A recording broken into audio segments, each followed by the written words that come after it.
Et bonjour à tous et bienvenue dans cette nouvelle vidéo, dans cette nouvelle guidance. On va aborder un petit peu ce qui a été intégré et puis ce qui vient descendre dans la matière.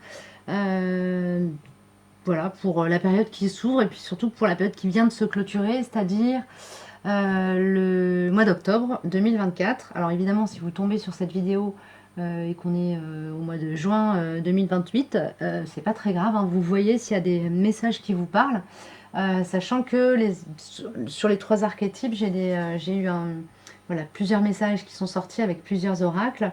Et donc parmi ces messages, ce qui est intégré, aujourd'hui à l'instant T, ce qui est intégré, le prochain défi, ce qui se manifeste et quelle forme ça prend dans la matière. Voilà, donc je vais vous lire les différents messages avec le concours d'Alban qui est à mes côtés et qui interviendra quand il le sentira juste. Voilà, je vous dis à tout de suite, on se retrouve juste après. J'ai déjà une petite carte qui va nous parler de ce qui est intégré. Donc ce qui a été intégré, euh, c'est la capacité à appeler la capacité à appeler les choses à se manifester à partir de l'espace du cœur, c'est-à-dire formuler des intentions, formuler des souhaits. Ça, c'est quelque chose qui est intégré pour les personnes qui font partie du collectif, hein, qui vont suivre cette guidance. Euh, activer sa, sa magie intérieure, sa capacité à manifester, sa capacité à poser de l'intention et à rendre en fait le monde magique, la vie magique, créer de la magie dans l'instant. Euh, voilà pour moi ce qui est appelé, enfin ce qui est intégré et du coup ce qui derrière va appeler de nouvelles manifestations. Je vais prendre une carte avec mon oracle pour la partie générale.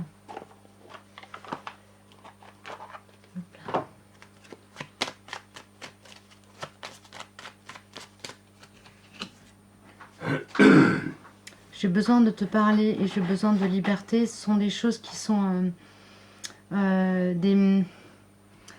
des capacités comme des capacités que vous auriez activées, c'est-à-dire que il y a une notion ici de sortir d'une forme de mutisme ou d'incapacité à exprimer ce qui est au fond de soi, et notamment ce qui est en lien avec les limites à faire tomber, euh, les, euh, les, les limites à poser aussi dans le champ relationnel. Donc ici, il y a vraiment quelque chose qui, par ce qui s'est activé en lien avec cette reliance à l'espace du cœur et à la conscience et à la capacité qu'on a de manifester les choses à partir de l'intention, en fait, il y a quelque chose qui vient en résonance comme activer une capacité à s'exprimer de manière claire, en tout cas à verbaliser les choses. Il y a cette notion-là. Verbaliser, euh, ce, verbaliser nos besoins, en fait. Hein, nos besoins, nos limites. Ok, donc je vais passer aux guidances par archétype. Vous avez le premier archétype ici, c'est la petite graine avec les plumes. Ce sera le choix numéro 1, plume. Ici, on aura le choix numéro 2 avec la fluorite. Et ici, on aura le choix numéro 3 avec le coquillage. Ok, allez, on est parti. Tac. Je vais mettre ça de côté.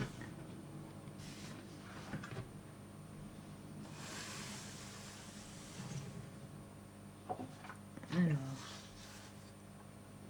c'est parti pour les petites plumes.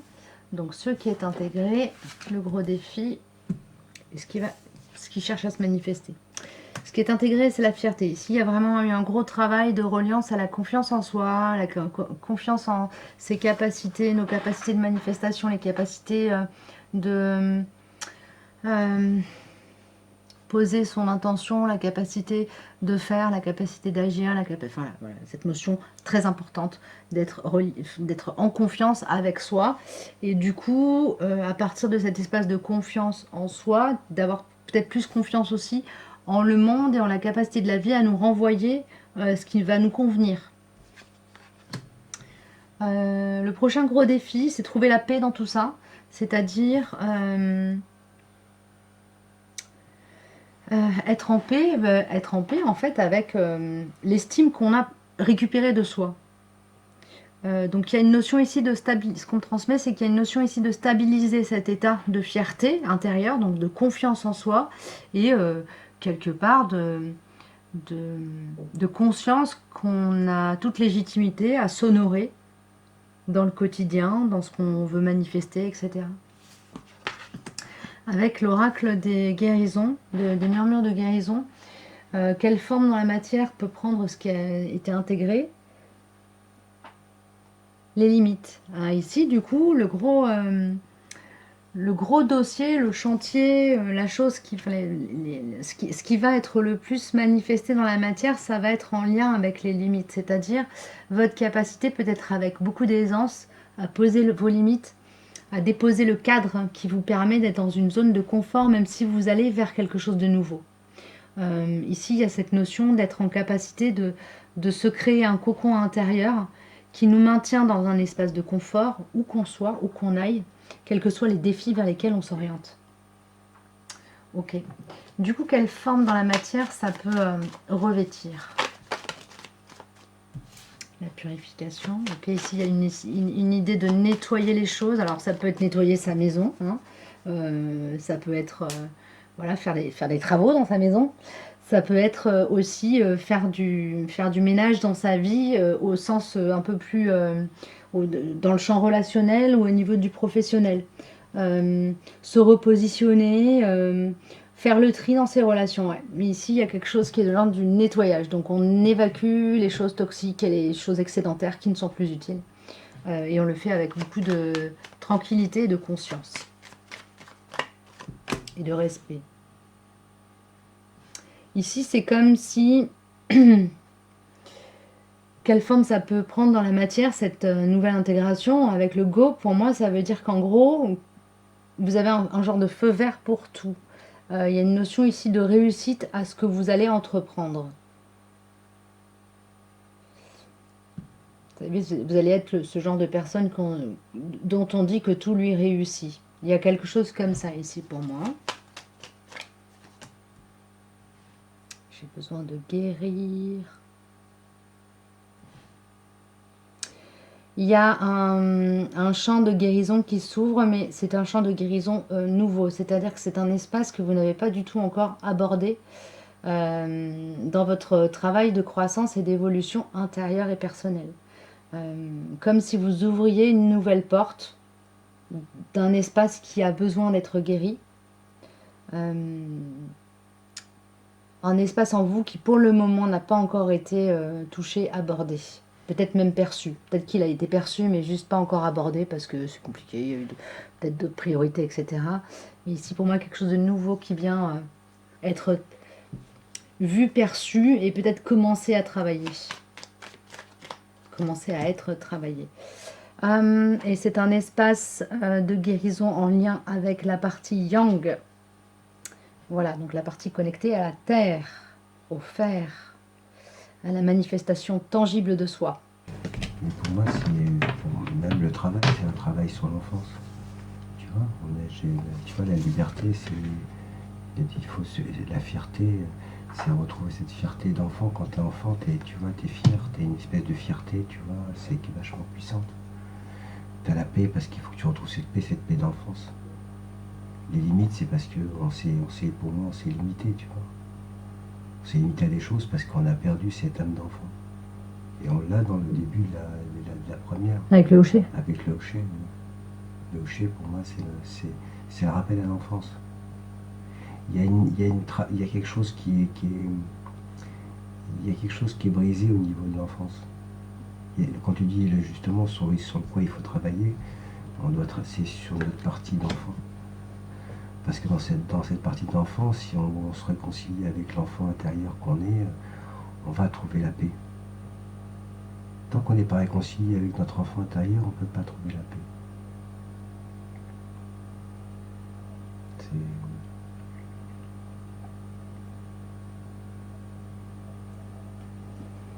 Merci pour ta contribution.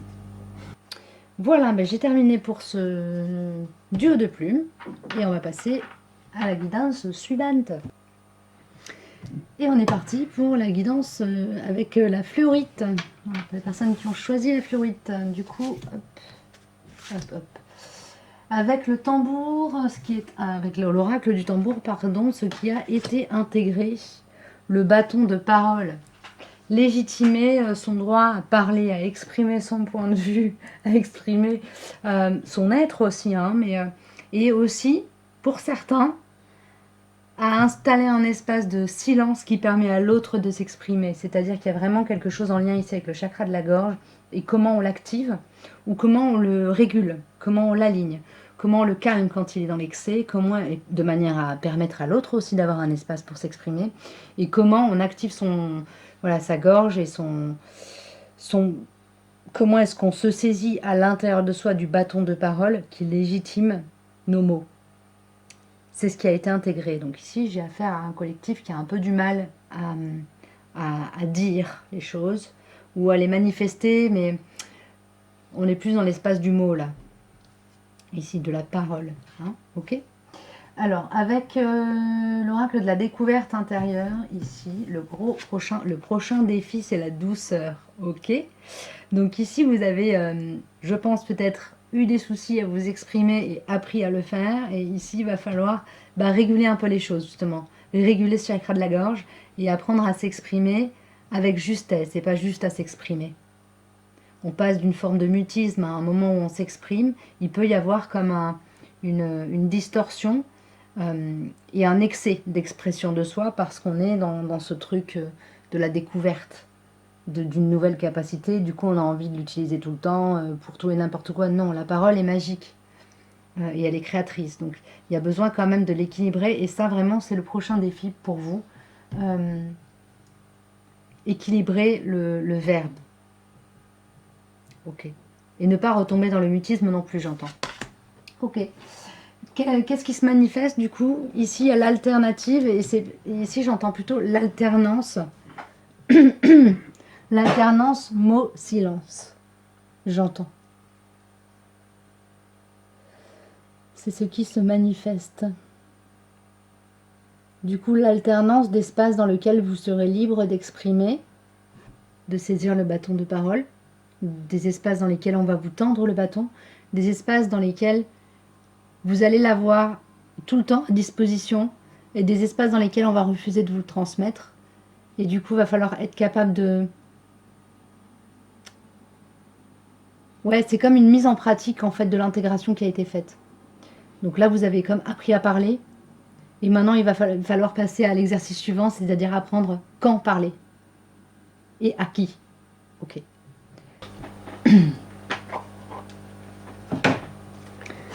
Pour moi, c'est vrai que la parole est importante. C'est vrai qu'on doit parler.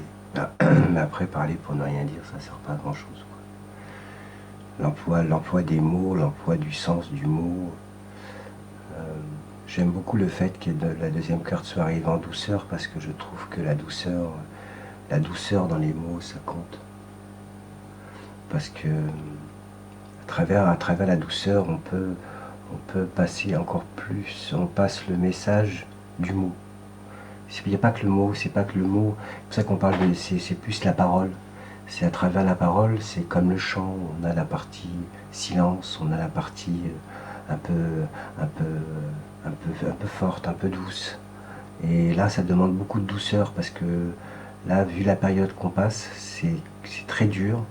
Donc je pense qu'à travers la douceur, on peut parler, on peut dire des choses plus justes, qui sont plus porteuses, en fait. Parce que parler pour parler, ça sert plus à rien. Il faut prendre la parole pour dire des choses qui germent, des choses qui naissent, des choses qui... Il faut être créateur de paroles. Et l'alternative, c'est un peu ça. C'est-à-dire qu'on a un peu... on a vraiment la possibilité de bien se connecter, de bien se concentrer sur ce qu'on doit dire et pour prendre la parole, que ça devienne vraiment quelque chose de porteur, je dirais.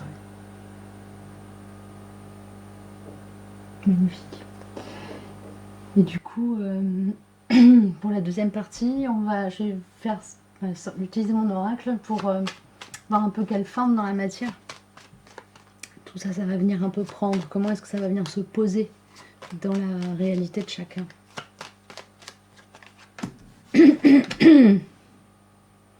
On a l'impermanence. Les paroles s'envolent, les écrits restent. Alors comment est-ce qu'on décide de déposer sa parole, de la marcher, de l'être, de l'exister, de la mener d'un espace volatile à un espace ancré dans la terre? Est-ce qu'on a envie qu'elle vienne s'ancrer dans la terre ou pas? Là, il y a cette idée d'être dans un espace où le champ des possibles est ouvert et où le libre arbitre a toute sa place.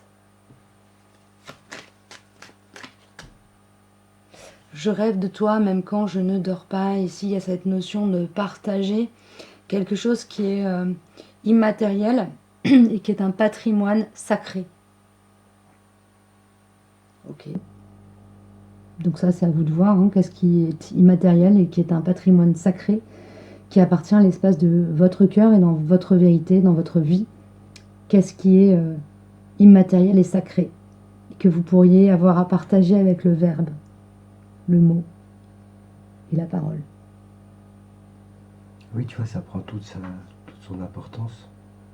C'est-à-dire qu'on ne parle plus pour parler. Voilà. Parler, ça doit devenir maintenant quelque chose qui donne du sens, qui vienne des profondeurs, qui résonne. Oui. La parole, c'est notre musique intérieure. C'est un partage intérieure. Et pas un bavardage. Exactement. Oui. C'est vraiment, ça vient du fond, quoi. On parle pour dire des choses que l'on ressent profondément.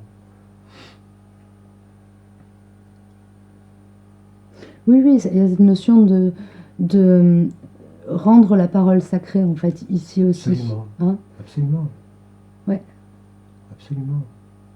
Comment on s'adresse à l'autre, comment on parle à l'autre, les mots qu'on emploie, la puissance du mot, quand on sait ce que ça peut être dévastateur.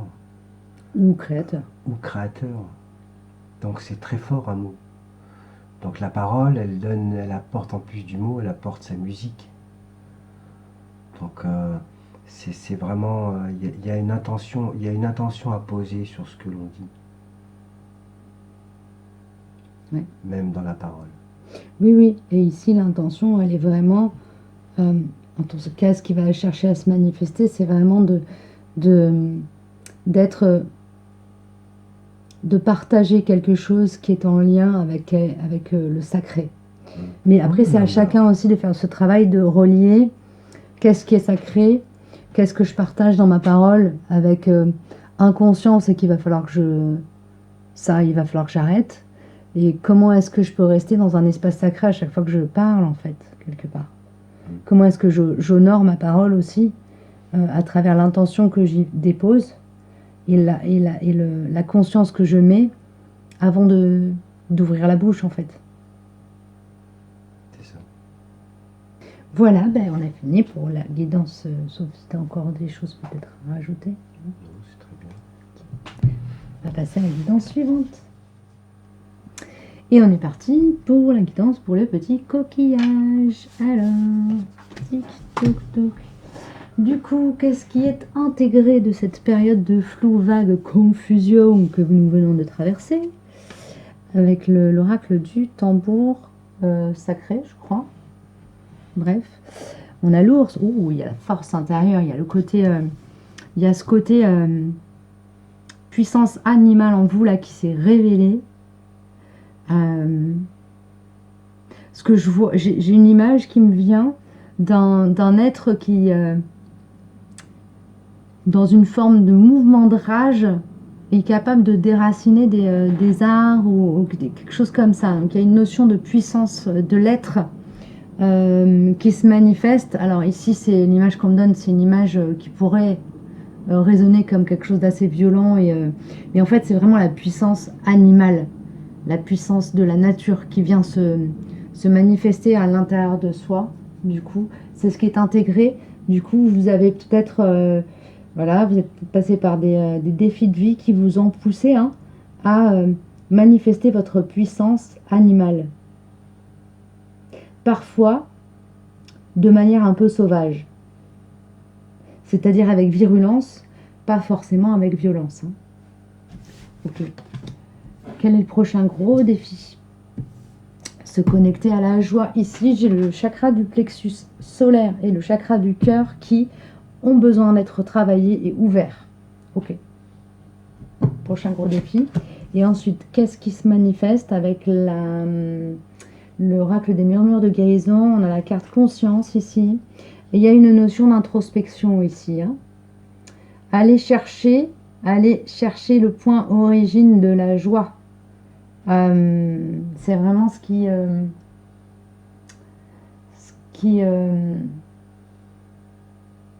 en fait, le voyage à l'intérieur de soi va permettre de travailler cette joie, permettre d'ouvrir ce chakra du plexus solaire et ce chakra du cœur, même potentiellement d'ouvrir aussi au niveau de l'espace de la gorge quelque chose qui est de l'ordre de l'expression libre et pas innocente, mais il y a cette notion de gaieté enfantine ici.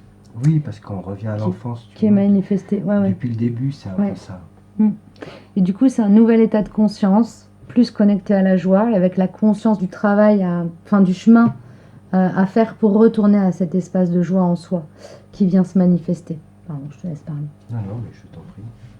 Non, mais tu vois, ça revient au tirage principal précédent. Où vraiment, pourquoi revenir à l'enfance? Parce que même à travers la joie de l'enfance, c'est ce qui est le plus beau. Bah, c'est ça. Là, on est vraiment dans quelque chose où il faut retrouver sa pureté, sa joie, son être enfant. Quand on est enfant, c'est là où on est le plus pur, où on est le plus vrai. Et donc là, tout est déjà là. Ouais. Après, on se transforme. Il y a une transformation qui se passe. Mais là, on doit, et pour moi, à travers l'ours qui est sorti, c'est aussi un moment d'hibernation, dans le sens où il faut rentrer à l'intérieur. Tu vois? Ouais.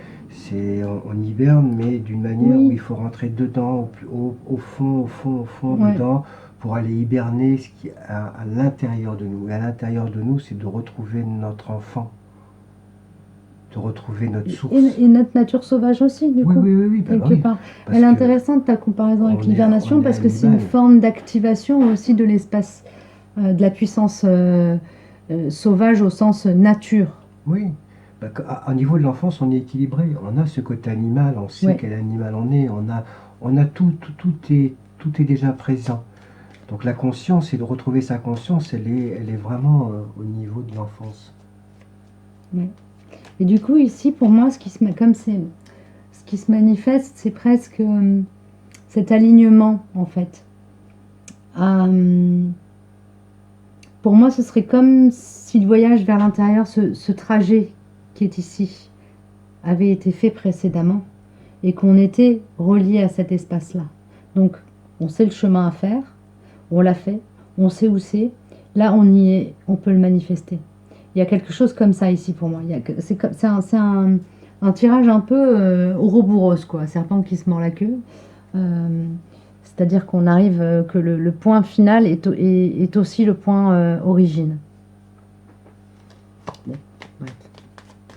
Et du coup, quelle forme ça prend dans la matière, cette histoire ?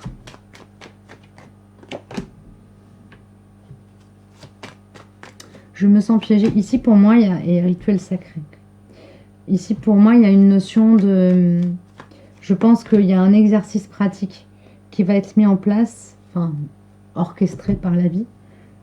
Avec ce « je me sens piégée », vous allez être comme mis face à des limites et être un petit peu contraint d'une certaine manière. Contraint, c'est un grand mot. Mais invité par la vie à montrer l'ours qui sommeille en vous, en fait. L'ours, c'est-à-dire la bête sauvage, puissante, ancré à la terre et à la vie, et en même temps avec ce cœur pur de l'enfant. Et il y a une idée ici d'être mis à contribution pour défendre et protéger, préserver sa joie, et j'entends sa voix intérieur. Avec le rituel sacré, ici, la joie et le rituel sacré, pour moi, sont interconnectés. Il y a cette notion d'être amené à défendre cet espace sacré de soi, qui est l'espace de joie, d'ouverture du cœur, etc. euh, pour mettre à mort les peurs. C'est un peu fort ce qu'on me donne, mais c'est ça. Euh, C'est-à-dire vraiment trouver le bouclier à l'intérieur de soi pour se préserver des peurs et être aussi en capacité d'agir avec clarté euh, et d'être dans un positionnement très clair qui ne laisse pas voie à toute forme d'interprétation libre, d'instrumentalisation de votre être, parce que vous serez vraiment très... Vos limites seront claires, posées, qui vous êtes sera clair et posé. Et si on vient vous marcher sur les pieds, on ne sera pas déçu du voyage. C'est un peu ça qu'on me donne. Ok, donc voilà ce qui m'est donné. Bon, il y a peut-être quelque chose à... J'ai peur. C'est vraiment la parole du petit enfant. De souvenir, un enfant, il a peur. Parce qu'il se sent fragile. Donc il faut, on recherche ses peurs. Après, ce qu'il faut, c'est les identifier. De quoi on a peur. Maintenant qu'on a grandi, maintenant qu'on a vécu des choses, cette peur, on en fait quoi? Donc c'est là où la peur est toujours reliée à cet instinct animal. Mais elle n'est pas reliée à l'homme. Parce qu'on n'a plus de raison quelque part maintenant d'avoir peur. On n'est pas confronté à des choses très très dures physiquement qui nous disent que tout d'un coup il faut... la peur fait que tu fuis. On est attaqué par des choses plutôt mentales. On est attaqué indirectement. Mais on peut être attaqué. Enfin, il y a des gens qui vivent dans des pays en guerre. Hein, oui, c'est ça, absolument. Donc, oui, quand tu vis dans des pays... Dans ces contextes-là, l'animal sauvage est... ce qui m'est donné en fait à travers cette guidance, c'est qu'il y a une ressource qui a été acquise, intégrée, oui, et qui permet de mettre à mal les peurs. Ça, non, bien sûr. Et c'est intéressant ce que tu dis par rapport à ce rapport aux peurs. C'est vrai que c'est très animal et très, très relié à l'enfant. Oui. C'est vrai. Après, c'est vrai que le côté animal, c'est celui qui réagit contre la peur. Oui. Face à la peur, pardon, excuse-moi. Face à la peur. Donc c'est... Mais ce mot quand même, il y a un frein dans ce mot qu'il faut retrouver avec la joie. Parce que quand tu as la joie, tu n'as plus peur. Quand tu retrouves la joie et que tu cultives la joie, tu n'es plus dans la peur. C'est pour ça, c'est aussi une manière de dire, dans l'aspect, pour moi, rituel sacré, pour revenir dans le sens, tu vois, parce qu'en fait, on le lit, on a une lecture qui se fait effectivement dans un peu un sens inverse, tu vois, c'est qu'on part de la peur, de nos peurs, on crée on essaie de créer des rituels sacrés, justement, pour essayer de sortir de ces peurs. Et pourquoi? Parce qu'on se sent piégé. Et à travers la conscience et la joie, et la force du retour qu'on a de qui on est en tant qu'enfant, à travers la joie, on arrive à passer ces peurs. Et notre côté animal nous permet, en plus, c'est un atout, tu vois, qu'on a, qui nous permet de combattre encore plus cette peur. Et au final, c'est vraiment, la joie, elle est merveilleuse pour ça. Se réveiller en pensant à la joie, t'as plus peur. Tu penses pas à la peur. Parce que la joie, elle te donne le sourire. Ouais. Mais on vient de là, on sent qu'on est beaucoup dans les peurs. C'est ce qui nous freine le plus, c'est les peurs. Puis on est dans un monde où il y a beaucoup de choses qui sont travaillées pour nous maintenir dans cette énergie de peur et de piège quelque part. Oui, mais à l'intérieur. Mais ça ne tient qu'à nous de rester là-dedans. Ça a toujours été. C'est pour ça que le fait d'être dans la conscience de soi, de ce que l'on est, de se découvrir qui on est profondément, ça nous permet de savoir si c'est juste ou pas. D'avoir conscience qu'on a cet ours à l'intérieur de soi aussi. Ça donne de la quand on est force. capable d'avoir des ressources que même soi-même on ne soupçonne pas forcément. Ah oui, oui, oui. Parce que là-dessus, On est puissant, hein. On est très, très puissant. Mm. Et d'ailleurs, on se rend compte que quand on est confronté à des peurs, qu'on a une puissance Ouais. qui est multipliée par 1000. Parce que là, on sent qu'on est capable de faire des choses extraordinaires.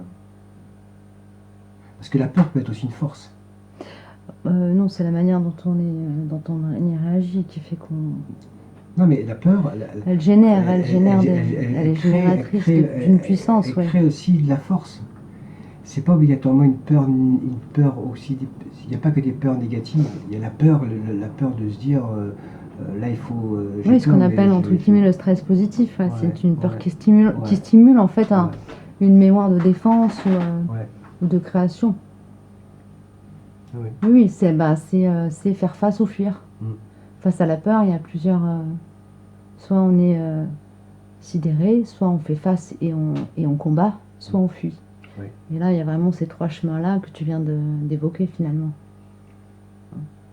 Soit on se laisse piéger, on reste dans des limites, soit on fait face et on combat, soit on s'enfuit et quelque part on abandonne. Et ici, on est plutôt, dans le cadre de cette guidance-là, on est plutôt dans le j'ai reconnecté avec ma puissance sauvage qui me donne la possibilité de faire face et de combattre.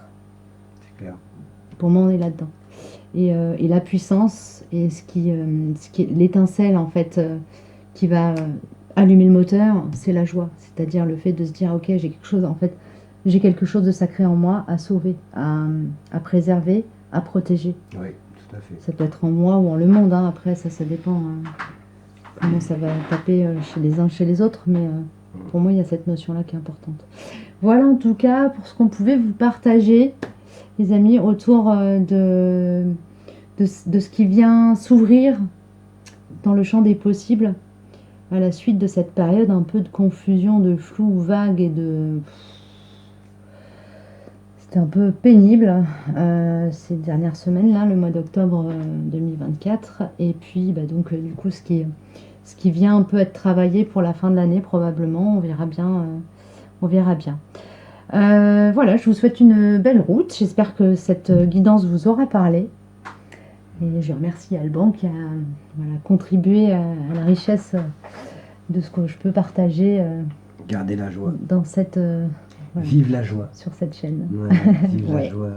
Que la joie vive, La survive joie et la bonne humeur. et nous rende gais. Ouais. Voilà, prenez bien soin de vous. À très bientôt. Au revoir.